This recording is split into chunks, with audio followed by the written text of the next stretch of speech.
I'm not one for public speaking, so, you know, there's one good thing, I'm feeling nervous for a very long time. I actually have to say that's a good thing that I'm feeling nervous, because a long time I never felt a thing. I was just numb, so I'm healing, which is good. My husband often says that if we had no bad luck, we'd have no luck at all, and our life seems to have been that way. 28 years ago, we'd been married for about 3 years. We had Don, who was 2.5, or 2, and we had a daughter, Marie, who was 7 months old. Marie died of SIDS. No reason, no answers, and for a very long time I blamed myself because I didn't know why she had actually died. My self-esteem, which wasn't fantastic to begin with, really took a hammering. But over a period of time, thanks a lot to Don, I got a lot better. He did what only little kids can do, and that's give their mother love and affection, and he helped me heal. I did a lot of self-analysing and basically, yeah, it took me a long time to get over that. As I said, I'm not really into public speaking.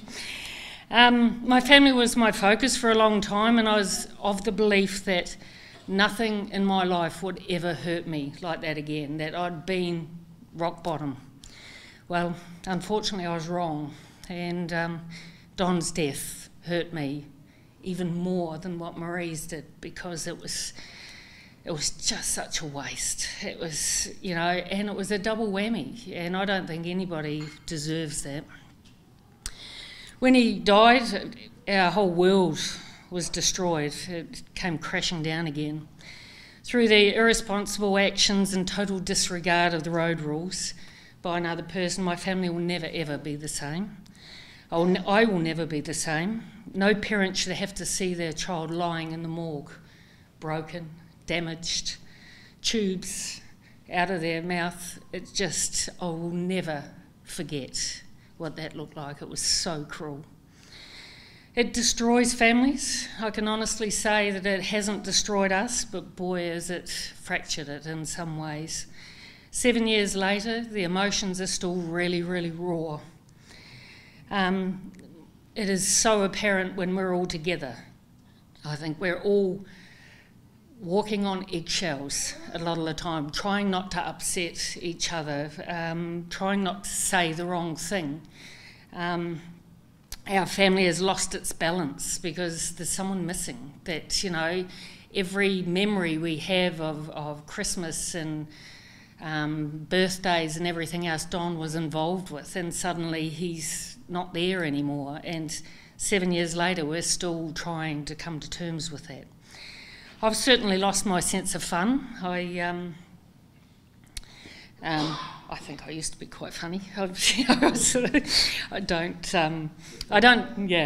laugh as much as what I used to, and that's pretty sad. And Julia actually said that to me when she was up here at Easter time, is that, you know, I just seem to be sad all the time, and that, you know, she really wants to see me laugh again, so I'm really working on that. It takes so much energy and motivation just to get through each day, looking forward a lot of the time, not to dwell on what's happened, otherwise it just pulls you down. I'm luckier than some. I have Chris and I have 2 other children. If I'd stopped at 2 children, as many do, at a pigeon pair or whatever, I'd have no family left. So I'm really, really lucky that I've got Julia and Curtis. I'm also really lucky that Don was of an age that I knew exactly how I felt, how he felt about me, and he knew how I felt about him, and that is a really important thing to hold on to. Through Curtis and Julia, I've gained 2 family members through their partners, Maddie and Lance, who have just been an enormous part of the healing of our family. My children have chosen really, really well. I just wish that they had known us when we used to concentrate about what we had, not about what we'd lost. Since they've been on the scene, it's always been about the loss. And as I said, you know, it is slightly fractured there. We've been fortunate that Julia and Lance have 2 daughters, Jasmine and Annalise, and if there's anything that can give you love and a reason to keep going, it is grandchildren and whatever. You know, somebody once said to me, if we knew how good they were, we would have had them first, and they are just awesome. It's been traumatic, it's been shattering for all of us, but it's not going to destroy us, but we do have to stop it happening. I am tired of hearing about accidents, of people running red lights, people driving when they're drunk, just doing really stupid stuff. Why me? You know, why Don? Why my family? I don't know. When I was approached by Peter originally to do an ad, I wanted to help get the message out. I wanted people to realise that the decisions that they make whilst in charge of their vehicles and whatever have everlasting repercussions. You know, we can all make mistakes. We can, you know, our brakes fail, you know, we not see somebody and cut in front of them and whatever, but running red lights and driving when you're drunk is not a mistake. That, you know, it's just sheer stupidity. I didn't want Don to be another statistic. I loved him far too much for that.